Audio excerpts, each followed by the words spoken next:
Assalamualaikum warahmatullahi wabarakatuh. Perkenalkan, nama saya Farel Putra Hidayat. Di sini saya akan mereview tugas dari Bu Arda dengan materi Undang-Undang Hak Cipta dan Perlindungan Terhadap Program Komputer. Nah, di sini ada studi kasus, ada contoh studi kasus pelanggaran hak cipta. Pelanggaran hak cipta ini adalah pembajakan software operasi sistem Microsoft Windows dan Microsoft Office di komputer-komputer yang dijual ke konsumen. Nah, untuk studi kasus ini, Microsoft adalah perusahaan yang banyak terjadi pembajakan pada program-program yang mereka jual. Nah, di Indonesia sendiri pembajakan perangkat lunak ini memanglah bukan suatu hal yang dianggap tabu oleh sebagian besar orang. Hal ini dapat dilihat dari jumlah toko yang eh, program original software-nya dijual dan jumlahnya sangat mudah dihitung. Tapi beberapa waktu terakhir ini, eh, program seperti Microsoft Windows dan Microsoft Office itu sudah menjadi paket pada komputer yang dijual.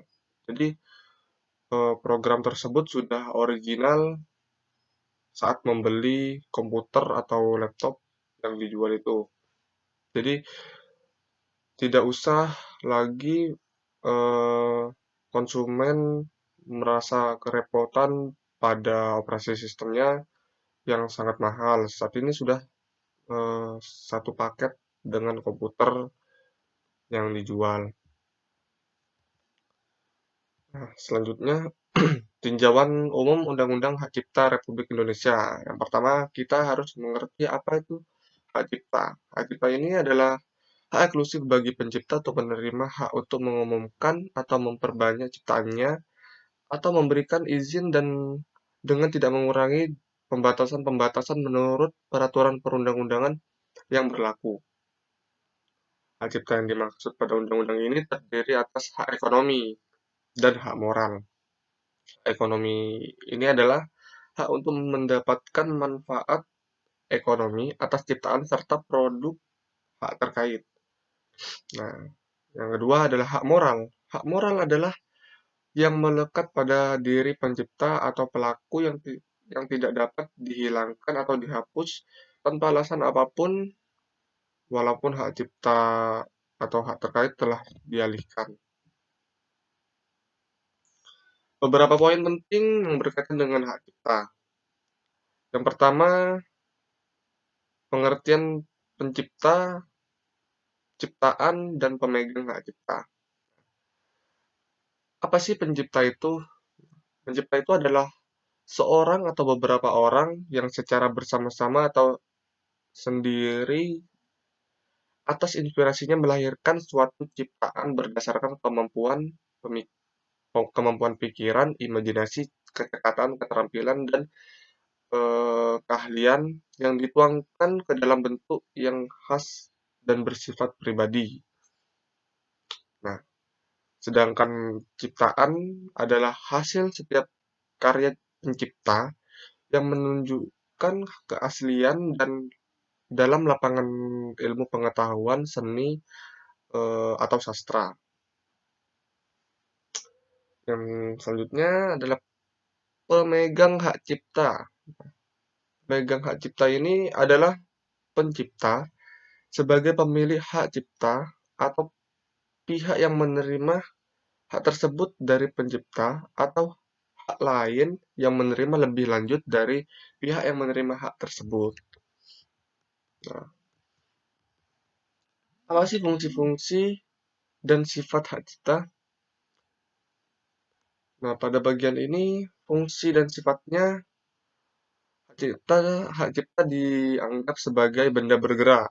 Nah, hak cipta dapat beralih atau dialihkan baik seluruhnya maupun sebagai sebagian karena pewarisan, hibah, wasiat, perjanjian tertulis atau sebab-sebab lainnya yang dibenarkan oleh peraturan perundang-undangan.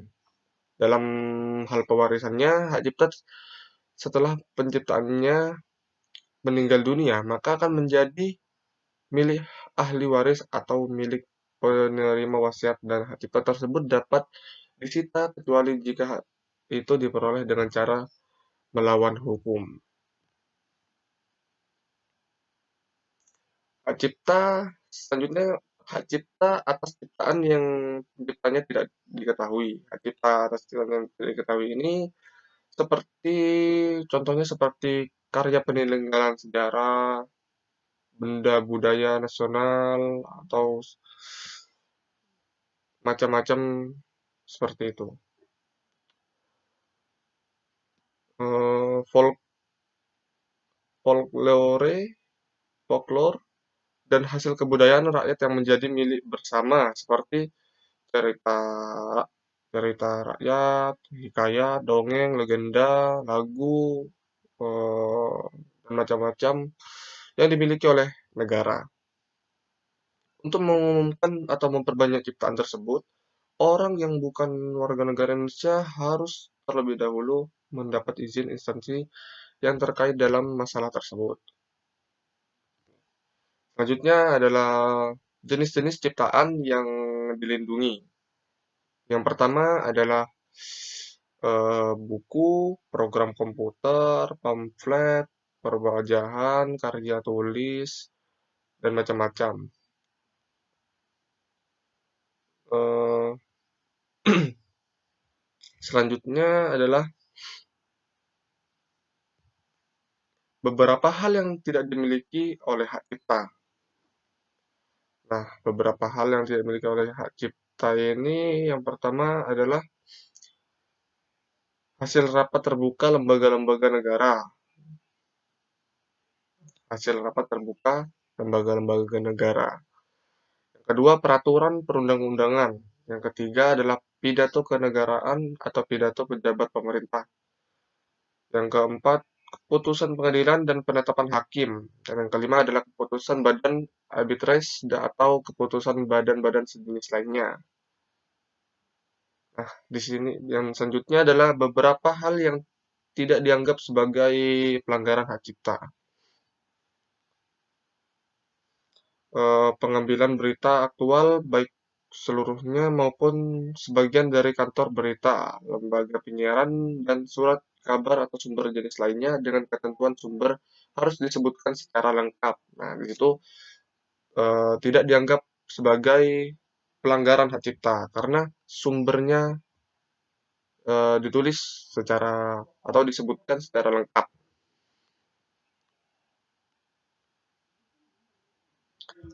Selanjutnya, berapa sih masa berlaku hak cipta? Hak cipta ini memiliki masa berlaku hingga 50 tahun atau juga bisa permanen.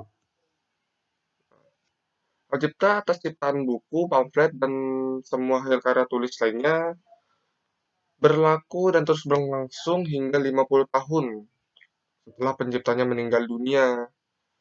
Hak cipta atas ciptaan program komputer atau sinematografi, fotografi, database, dan hasil karya perwujudan berlaku selama 50 tahun sejak pertama kali diumumkannya. Nah, ketentuan pidana. Selanjutnya adalah ketentuan pidana. Ketentuan pidana ini adalah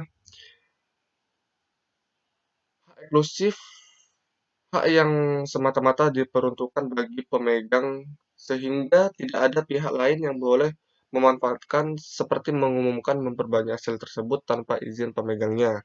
Nah, jika itu apa barang barang siapa yang dapat yang dengan sengaja dan tanpa hak melakukan perbuatan sebagaimana dimaksud di atas yang saya sebutkan tadi akan dapat dipidana masing-masing paling singkat 1 bulan dan denda paling sedikit 1 juta atau pidana penjara paling lama 7 tahun penjara dan denda paling banyak adalah 5 miliar. Selanjutnya adalah beberapa pasal UU HC Undang-Undang Hak Cipta Nomor 19 Tahun 2020 yang berhubungan dengan perlindungan terhadap program-program komputer. Nah, pasal 1 ayat 8 tentang definisi program komputer. Program komputer adalah sekumpulan instruksi yang diwujudkan dalam bentuk bahasa kode skema atau bentuk lainnya, yang apabila digabungkan dengan media yang dapat dibaca dengan komputer akan mampu membuat komputer bekerja untuk melakukan fungsi-fungsi khusus atau untuk mencapai hasil yang khusus, termasuk persiapan dalam merancang instruksi-instruksi tersebut. Kedua, pasal 2 ayat 2 tentang pemegang hak cipta atas program komputer. Pencipta dan pemegang hak cipta atas karya sinematografi dan program komputer memiliki hak untuk memberikan izin atau melarang orang lain untuk melakukan eh, persetujuan menyewakan ciptaan tersebut untuk kepentingan yang bersifat komersial. Nah, selanjutnya adalah pendaftaran hak cipta. Hak cipta tersebut tentunya harus melalui proses pendaftaran sesuai dalam Undang-Undang Hukum Undang-Undang Hak Cipta Pasal 2 Ayat 1. Dikatakan bahwa hak cipta merupakan hak eksklusif bagi pencipta atau memegang hak cipta untuk mengumumkan atau memperbaiki ciptaan yang timbul secara otomatis setelah suatu ciptaan dilahirkan. Arti bahwa begitu begitu ciptaan itu lahir, maka saat itu juga secara otomatis hak cipta akan melekat pada penciptanya.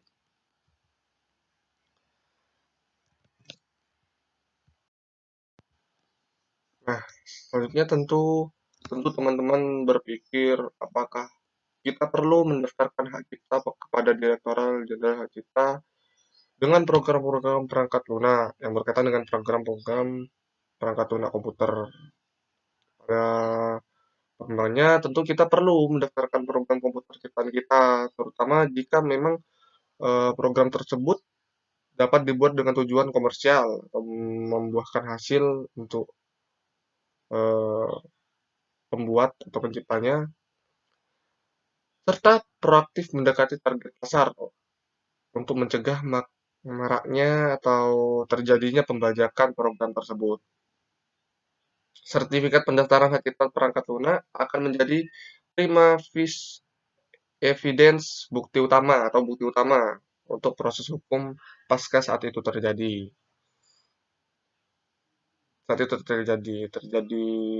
pembajakan perangkat lunak. Sertifikat pendaftaran diperlukan untuk mempermudah pengusutan pelanggar hak cipta dan membuktikan kepemilikannya.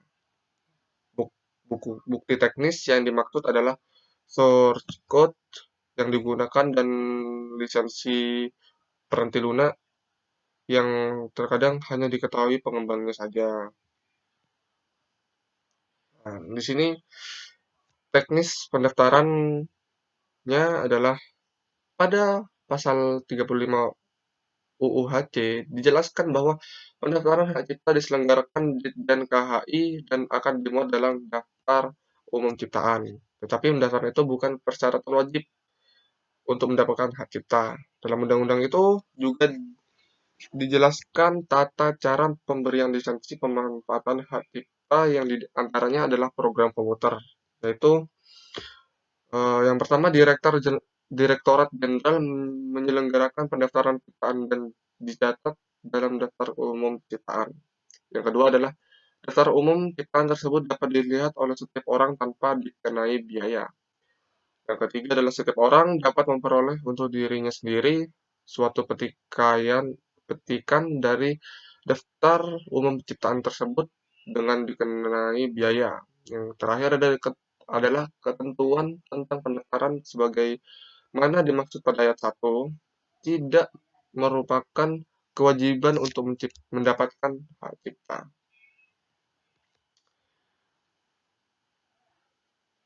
Nah, di sini ada saya akan menjelaskan beberapa pelanggaran hak cipta pada program atau pada teknik informatika atau pada dunia komputer atau perangkat lunak lah lebih gampangnya. Sebagai sebuah produk digital, perangkat lunak sangat rentan terhadap pembajakan. Yang satu adalah memasukkan perangkat lunak ilegal ke harddisk. Pemuatan perangkat lunak ke harddisk ini biasanya dilakukan oleh seseorang pada saat membeli PC atau komputer di toko komputer yang oleh penjualnya biasanya langsung diinstal di salah satu sistem operasi dan tidak bisa dipungkiri bahwa kebanyakan dari sistem operasi yang dibajak tersebut adalah sistem operasi Windows. Yang kedua adalah Shoplifting. Shoplifting terjadi jika sebuah lisensi dipakai melebihi kapasitas pengguna seperti tertentu dalam lisensi tersebut. Misalnya, kita kita membeli sebuah program, kita mendapatkan lisensi untuk memasang program tersebut ke 10 unit komputer saja. Nah, tetapi kita eh, malah memasang lebih dari 10 unit komputer tersebut. Jadi kita melebihi unit yang sudah ditentukan. Yang ketiga adalah penjualan CD-ROM ilegal. Penjualan CD-ROM ilegal ini sering dijumpai di pasar atau di counter-counter tidak resmi yang menjual CD-ROM program yang dikopi tanpa izin dari program aslinya. Yang keempat adalah penyewaan perangkat lunak ilegal. Perangkat lunak yang dikopi tanpa izin dari program aslinya kemudian disewakan secara murah di rental-rental CD. Hasil ini eh, hari ini masih sering kita jumpai di Indonesia, tapi untuk saat ini kita sudah tidak memakai CD lagi ya. Jadi langsung copy berupa softwarenya kepada flash disk atau biasanya disebarkan pada eh, penyimpanan awan atau cloud. Downloading ilegal ini adalah yang terakhir. Eh, Pelanggaran hak cipta downloading ilegal ini adalah melakukan download terhadap sebuah program komputer dari internet dan tidak mematuhi kaidah yang tertera pada lisensi download. Nah, tersebut adalah pelanggaran-pelanggaran hak cipta dan banyak lagi lainnya.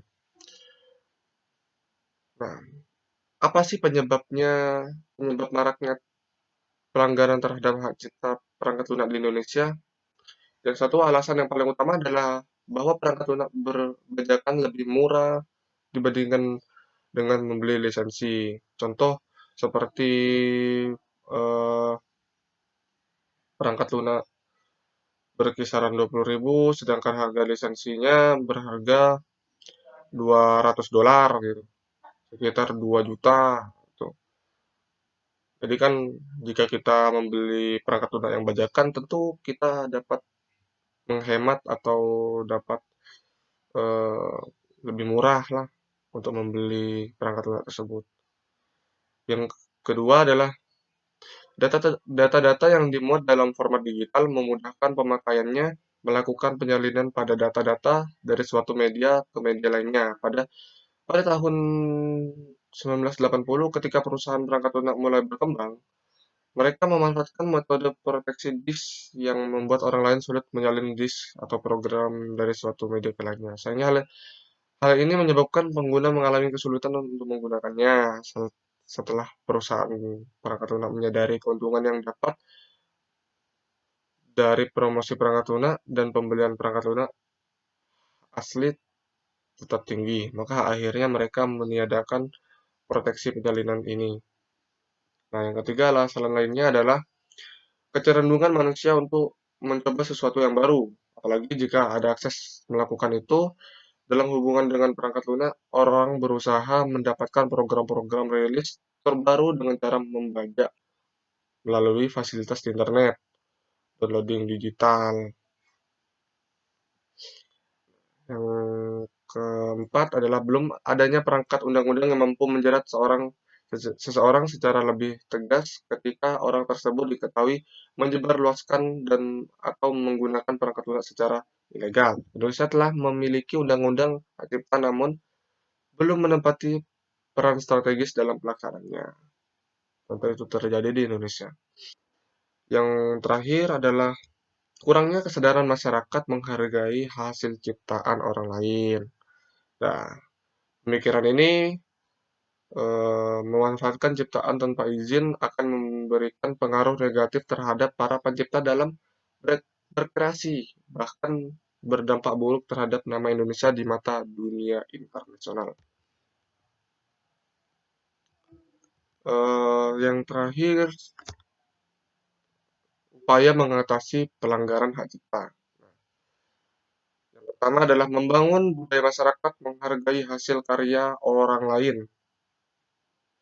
Yang kedua adalah pemerintah baik instansi yang terkait sepakat untuk secara bersama-sama memerangi pembajakan perangkat lunak ini atau terhadap karya-karya intelektual lainnya lah seperti seperti karya tulis dan lainnya. Bukan hanya seperti perangkat lunak atau software. Yang ketiga adalah alternatif lain untuk menggunakan program yang memiliki lisensi open source. Nah, kita dapat menggunakan aplikasi tersebut, namun aplikasinya tidak sama persis dengan aplikasi yang berbayar atau yang memiliki hak cipta. Jadi kita dapat dengan alternatif lain menggunakan program yang gratisan lah, bahasa gampangnya, atau lisensi open source. Yang keempat, dibuatnya undang-undang oleh pemerintah tentang hak cipta. Yang kelima adalah dibentuknya tim nasional pelanggaran hak haki oleh pemerintah yang merumuskan kebijakan nasional dan menanggulangi pelanggaran hak cipta. Yang keenam, melaporkan pelanggaran undang-undang hak haki ke pihak yang berwenang. Yang terakhir adalah sanksi pidana yang memberatkan pelaku pelanggaran. Nah, untuk sanksi pidana ini cukup bisa lah untuk menanggulangi pelanggaran hak cipta ini. Nah, sekian eh, penjelasan atau review tentang undang-undang hak cipta atau pelanggaran hak cipta pada terhadap program komputer. Kurang lebihnya mohon maaf. Wassalamualaikum warahmatullahi wabarakatuh.